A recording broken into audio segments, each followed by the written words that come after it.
Hello again! I hope everyone is having a fine day today. So I want to introduce myself. I'm Christine Pagirigan. I'll be your host for today. Welcome to CNC, CBCP News Conversations. So let's have a chat about another interesting and very timely topic. Not just in the Philippines, it's a really important topic worldwide. It's very essential to our Catholic faith. So to help us, palalimin pa kung ano yung pag-usapan natin ngayon and to start the ball rolling, let me introduce to you the former Assistant National Director of UCAT, and he is now the National Director of Aid to the Church in Need Philippines, Sir Jomar Luciano. Hello. So, greet our guests po for today. Hi to all our watchers, to all our viewers, and welcome to the show. So, very exciting, no? Napaka-importante ng pag-uusapan natin, especially because of the issues na nangyayari ngayon. Not just in the country, but syempre worldwide. So, Aid to the Church in Need. I've read na it existed to help out the Catholic people na persecuted, na oppressed. So, bago natin pag-usapan yung history niya, how do we define a persecuted or oppressed person? Pwede ba siyang online or limited ba siya sa person to person lang? Yeah, actually, Chrissy, persecution can come in different forms. No? Sometimes, yung nakikita natin, what is more prevalent is yung violent persecution. Yes. Yeah, for example, a few years back, there was this 21 Coptic Christians who were beheaded in the beach by ISIS. That's a violent persecution. Or sometimes, you cannot freely express yourself. Yes. Sinusuppress yung kakayahan mong i-express ang sarili mo, whether it be you want to express yourself in your faith or Kahit through yung religion. actions lang, Exactly. images. That's already persecution. And sometimes it also happens online. You Very mentioned, much no? online, yes. Maraming mga bashers, maraming magagaling, maraming mga mahuhusay sa pag-comment, no, as if they know everything. But this is also a form of persecution, especially dito sa Pilipinas, for example. Even our beliefs are persecuted. Even our moral obligation to speak is suppressed. Alam Yung nyo, personality and character mo mismo, hindi mo na siya ma-express because of it. Exactly. Because of fear. No? If we speak something about, for example, reproductive health, death penalty, these are all, the church is against all of Yes, this, of of course, course. definitely. But you get persecuted because of that. You just say kung ano yung pinaniniwalaan mo, no? Tapos magagalit na sa'yo yung mga tao. And they Yes. wanted to silence the church with these issues, which is also a form of persecution. Yes. So persecution and oppression can come in many ways. So, you see na this is happening daily, no? And in very different variations. Yeah. Or parang pati yung lala niya. And ngayon, kitang-kita natin sa Syria, yung Syrian refugees, and dito mismo sa Philippines, yung sa Marawi. Nakikita natin kung ano yung epekto niya sa isang tao and isang pamilya. So, I think isa yun sa mga naging inspiration kung bakit siya nabuo. Pero meron ba kayong parang medyo history or background story for us? Paano ba nagsimula talaga si Actually, ACN, or Aid to the Church in Need, is not known as ACN before. Okay. No? It was established in Germany 70 years ago. Actually, we are celebrating our 70th year of establishment this year. It was founded by a priest, a monk actually. His name is Father Werenfried van Straten. He was a Norbertine priest. Ang mga Norbertines, if you know the Norbertines, they are contemplatives. Okay. He actually asked permission from his abbot. What's an abbot? He's the head of Okay. of a monastery. To go out. This was after the war. It was 1945. So it was after the war, after the Second World War. He asked a permission of his abbot to go out and try to look Help. for people Yes. na pwedeng tulungan. Yung mga casualties of war. Yeah, mga refugees, for example. And it happened in Germany. If you go back to history, Germany was totally devastated Yes. after the war for obvious reasons, And nakita niya yung need ng mga refugees for food, for shelter, for clothing. Yes. So initially, he asked for help. He asked for help so that he could help the refugees. And where did he ask for help? He asked for help Sa of mga all tao places, he went to Belgium and the Netherlands. He was a Dutch. Okay. So he went to the Netherlands. Government or the church? Or People, everyone? Okay. people from the Netherlands, the Dutch people, and the Belgian people. And these people, they were devastated by Germans, during the war. And of all places, doon siya pumunta. And what the miracle is, nobody They said no help. to him. Okay. We wanted to help the Germans because kung pupunta ka sa Germany that time, walang tao na doon because Wala ka na makakain, wala ka na exactly, titirahan eh. exactly. Lahat ng mga kalalakihan nila halos they were killed during the Yes. war because they became soldiers. Wala na silang working force. Exactly. So he went to Belgium, to the Netherlands, and then he asked for, of all things, bacon. Bacon.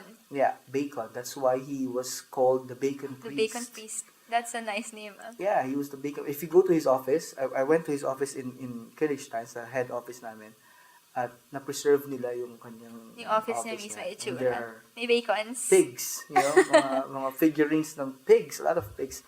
Kasi in-associate sa kanya.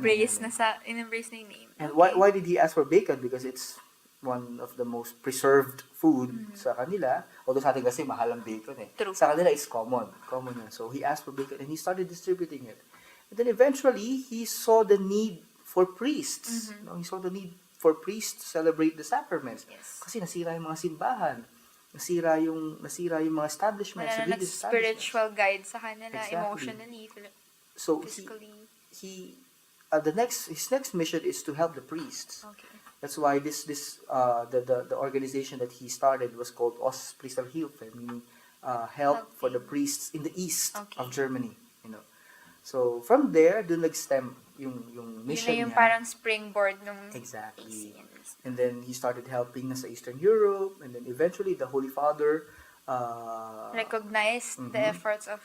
no, but this was during the time of Father Verenfried pa, when I think it was Pope Pius XII, who recognized his efforts, and he asked him to extend his help Worldwide. He Okay. started in Latin America, and then in Asia, and then in Europe and in the Americas. So Basically, getting the support of the Pope will make the donations and help overflow, right? So, naging possible din yung pag-expand niya worldwide. Siguro that's one factor. But, Father Verenfried was a very charismatic priest there. So he preaches a lot.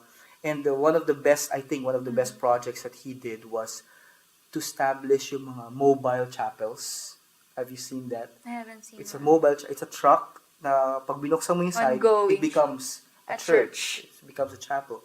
It was so successful that it was duplicated in many different countries. in different countries. And for the Volga River, this is Eastern Europe, he made a chapel boat. Okay. Until now, the chapel boat is still there and still working.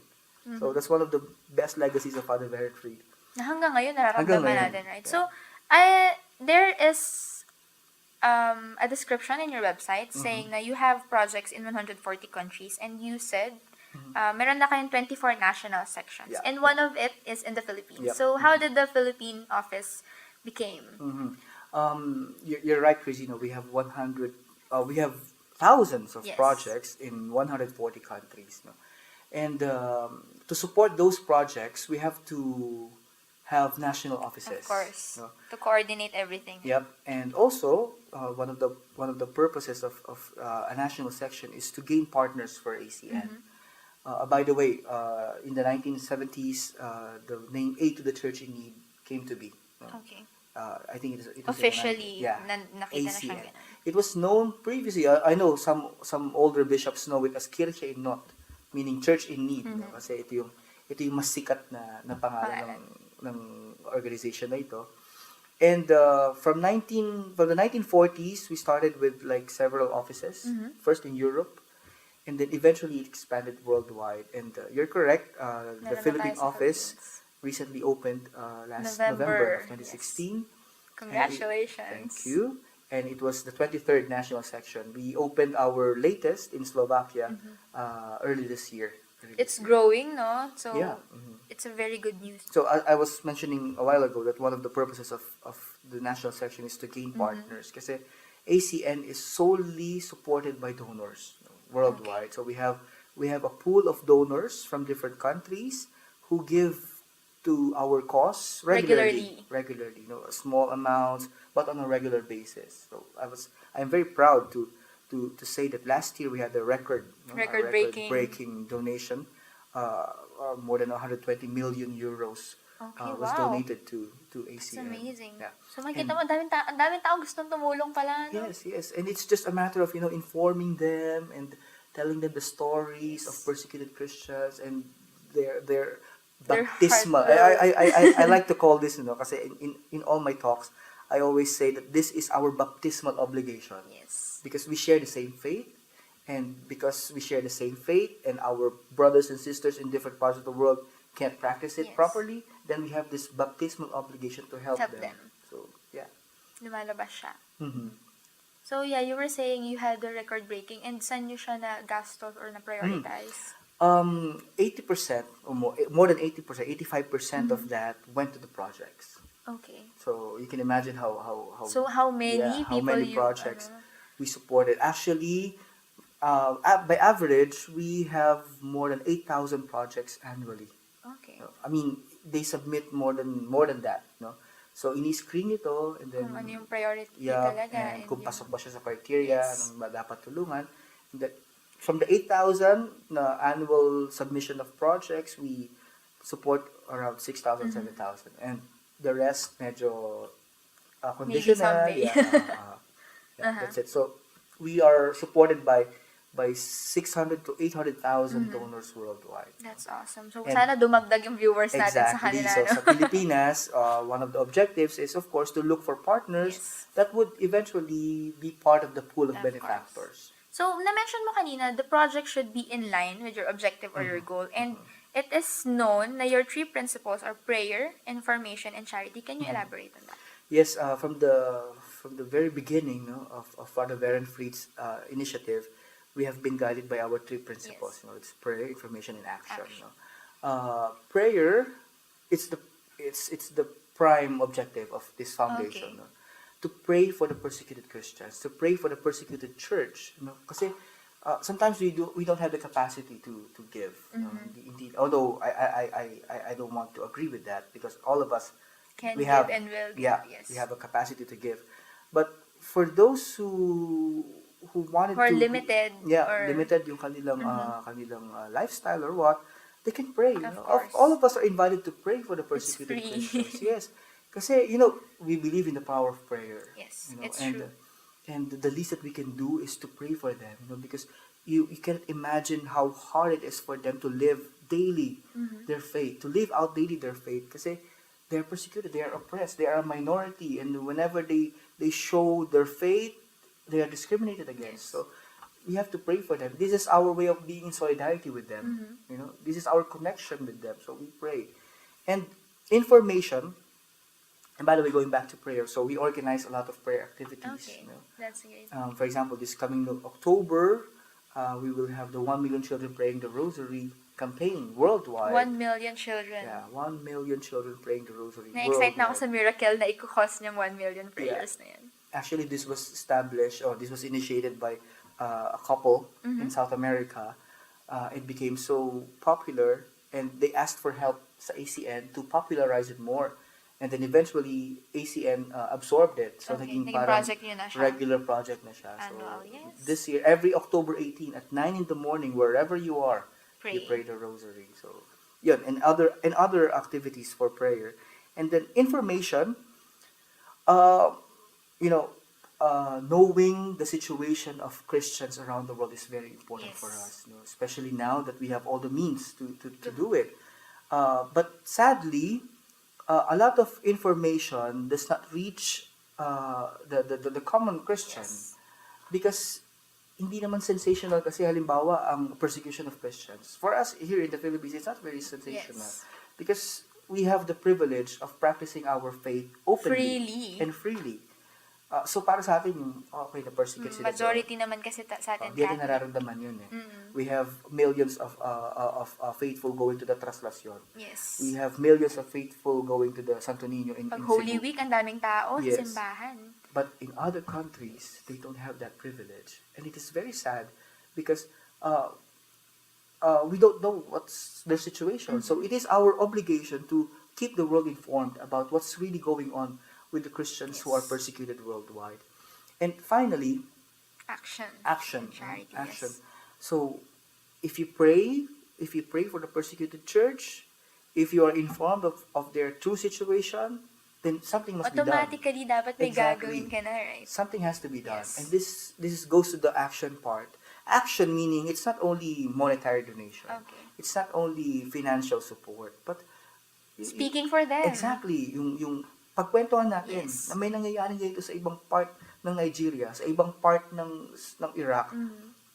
Christians are suffering because of their faith, you know. They are being discriminated against. Pagkwentuhan natin, and then what?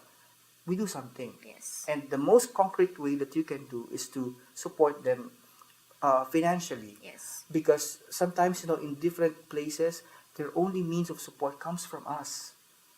Comes from you, from the benefactors. No? Wala silang ibang source.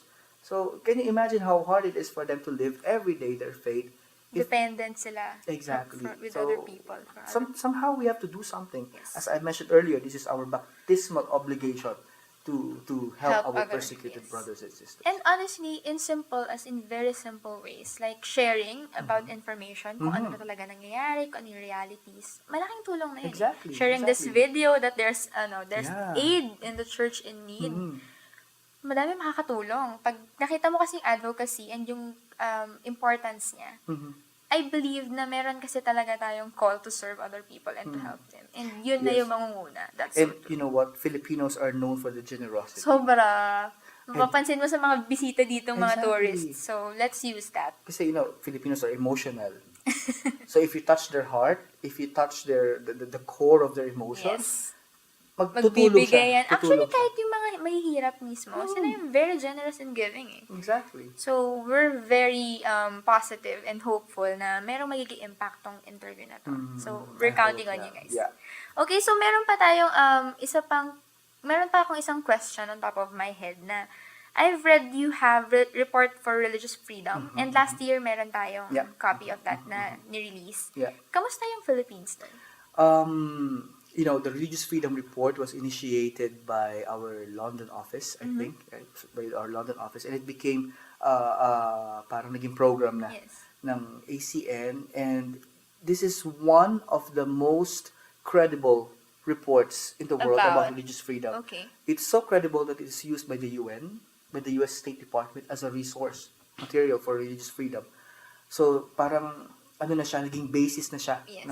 ng ano ba ang sitwasyon ng religious freedom. And it's regularly It's published. published every 2 years. Okay. So in 2018, we'll Meron have tayo. one. So we're preparing now for the 2018 edition of the Religious Gathering Freedom. data na talaga Yep. worldwide. So the Religious Freedom Report goes like this, you know. If there are countries in the world na na-flag because there is religious intolerance in that country for this year, definitely lalabas yan sa report. Now, for the 2016 report, there was no No mention Philippines. of the Philippines. Okay. Because there, it's good news, you know, Of course. because ibig sabihin, We're walang free. movement ng religious Walang intolerance or walang discrimination, walang for suppression. for the last 2 years.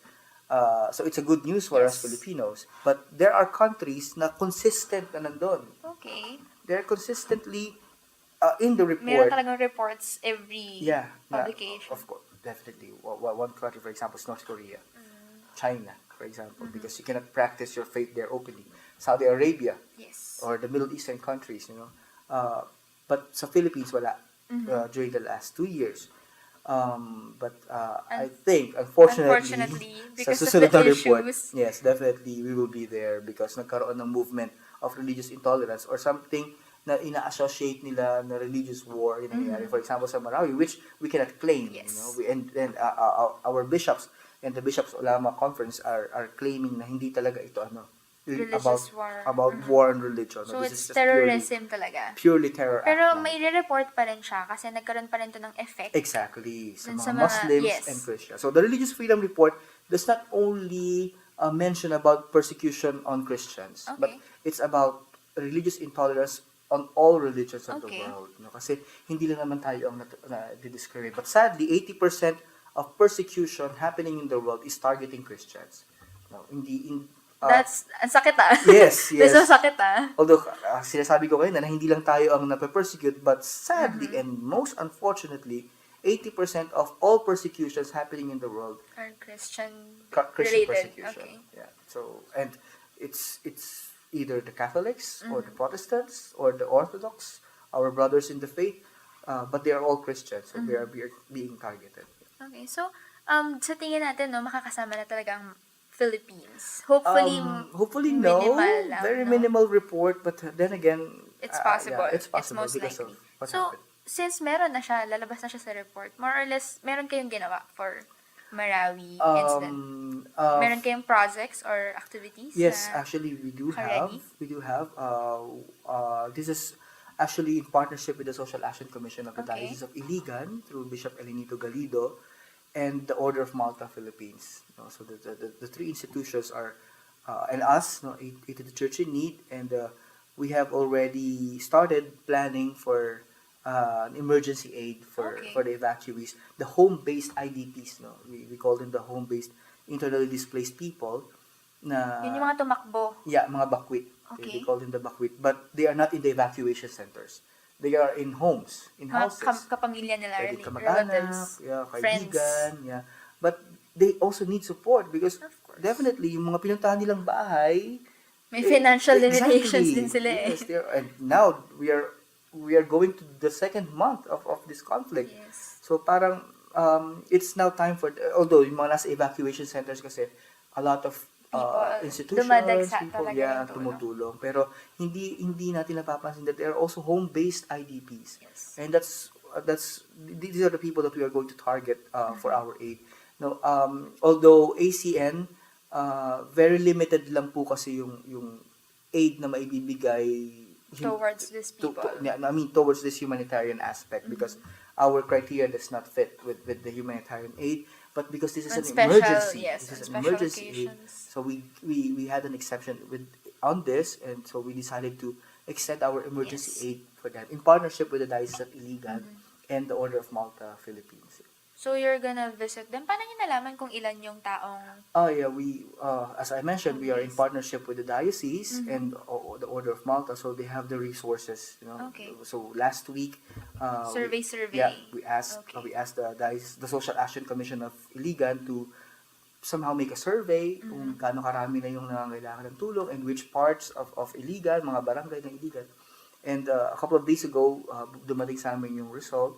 And so now we are in the final stage of the preparations, and hopefully by next week or 2 weeks from now, we can go there to Execution na. distribute Yes. the We will be praying for you and the Thank you, people. thank you. So, before we end, kasi towards the end of the chat na tayo eh, meron lang akong curious question. Have you met one of these oppressed or persecuted Christians? Yes, actually, yes. What's the most touching story na you could share with us?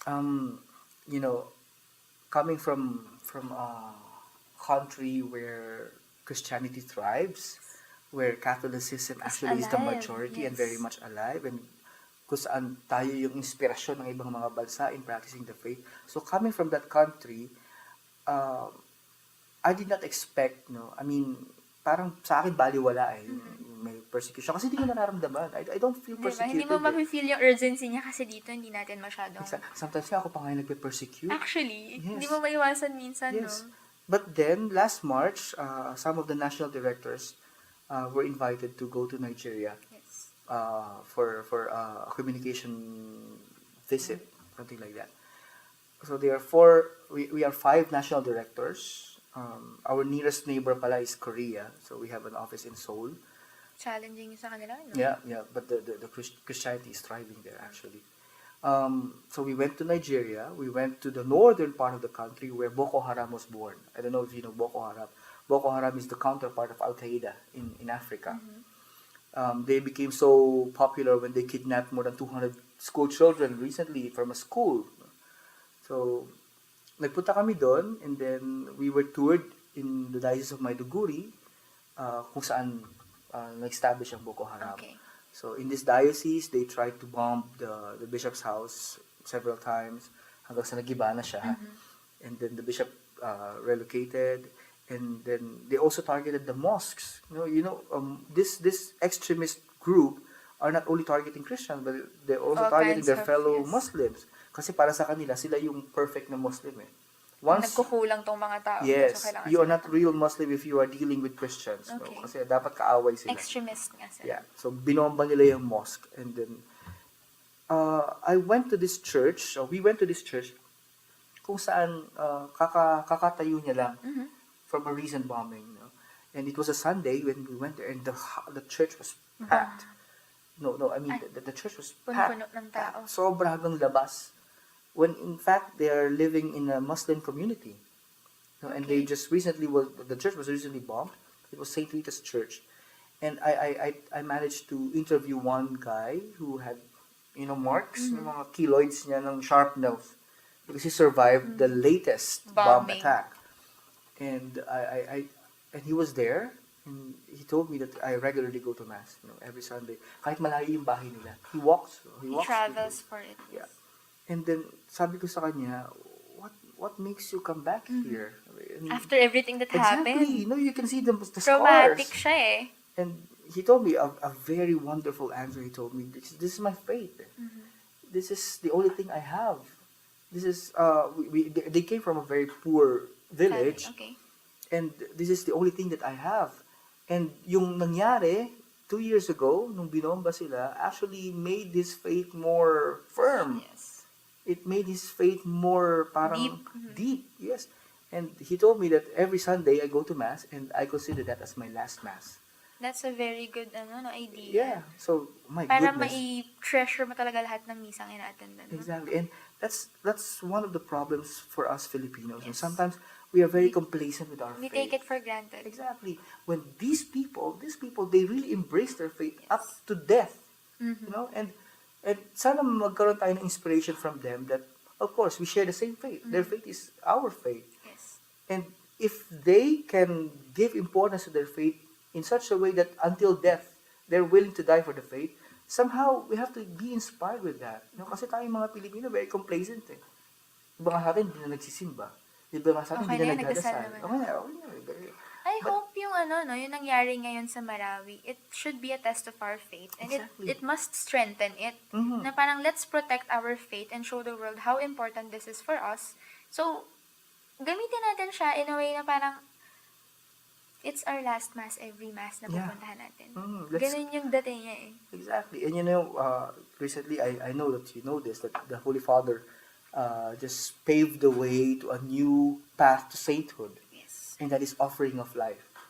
So if you offer your life for the faith, you are on the way to sainthood. And I think this man, the one I interviewed in Nigeria, He's on his he's way. on his way to sainthood. Because napaka-firm ng faith eh. Nahiya ako. Actually. Para akong sinampal. Ginising ka sa Exactly, katotohanan. Meron, posible pala ito. Sabi ko Yes. na this guy, despite the many trials that he went to, despite his second life after the bombing, is still here. Siguro kung iba to, baka hindi na pumunta sa simbahan to the same church that was bombed. Every Still Sunday he goes goes there. there. I hope realizing din kasi na the Philippines, dito kasi mamamaximize mo lahat ng nandyan na eh. Madaming misa, madaming simbahan. We have processions, we Yeah. have events everywhere. So I hope we grab the opportunity to actually nourish our faith. So may this be an invitation. And it's a really good thing na nag-open si Pope ng bagong way to Path to sainthood. sainthood, Kasi yes. it's open for us na eh. Die for your faith, and it'll show that you're on your way to holiness. So Yeah. that's a really good news. And this interview has been eye-opening. I hope for our viewers then. So before we end, I'm inviting you to talk to our viewers and just express. You've encountered the people, the oppressed people, the mga nahihirapan talaga mag-express ng faith nila. So you know how important this is. So fighting for this advocacy, invite our people to donate or volunteer or pray for this important issue and topic. Yeah. So, for our brothers and sisters in the faith who are watching this, I hope that this occasion, we will use this as our means to express our solidarity with our persecuted brothers and sisters. It is very important for the world to know that there is persecution happening in the world. And it is our baptismal obligation, I'm going to repeat that, to extend support to our persecuted brothers and sisters who share the same faith with us. Um, Aid to the Church in Need has been established to give aid, to give support to Christians wherever they are persecuted, discriminated against, or oppressed, or suffering because of the faith. And this is the reality of the world today. The church has been persecuted since the time of its foundation, and until now we are still being persecuted. According to Pope Francis, we are even more persecuted now than before, and because, of course, of our number. So it's more timely and more urgent to help our brothers and sisters in the faith who are being persecuted. So I'm inviting you to share our mission, to share the mission of Aid to the Church in Need in supporting the persecuted church worldwide. So if you want to know more about our mission and how you can be of help, how you can be our partner in this mission, please visit our website at www.acn-philippines.org, or you can find us on Facebook, ACN Philippines, or in different social media platforms, Twitter, Instagram, it's ACN Philippines. So you will get to know more information about how you can donate, how you can be our partner if you visit our website and our social media platforms. So thank you so much for this wonderful episode. Yeah. I hope mas strengthen pa yung faith natin as Filipinos because this is one of the countries na sobrang laki ng potential Yes, para yeah. mapalawak pa, para mapalalim pa yung kagandahan ng Catholic faith. Yeah, So, so- have a great day, everyone. So, if you want to see more videos, we're inviting you to please like and follow CBCP News. We're in Facebook and in Twitter. So, search na lang CBCP News. We have upcoming episodes pa. We hope you join us for more life-filled and really fulfilling episodes and chats. So, thank you so Thank you, much. I Tracy. had fun. Yeah, Thank you so much. Thank you so much. Yeah. See you again, guys.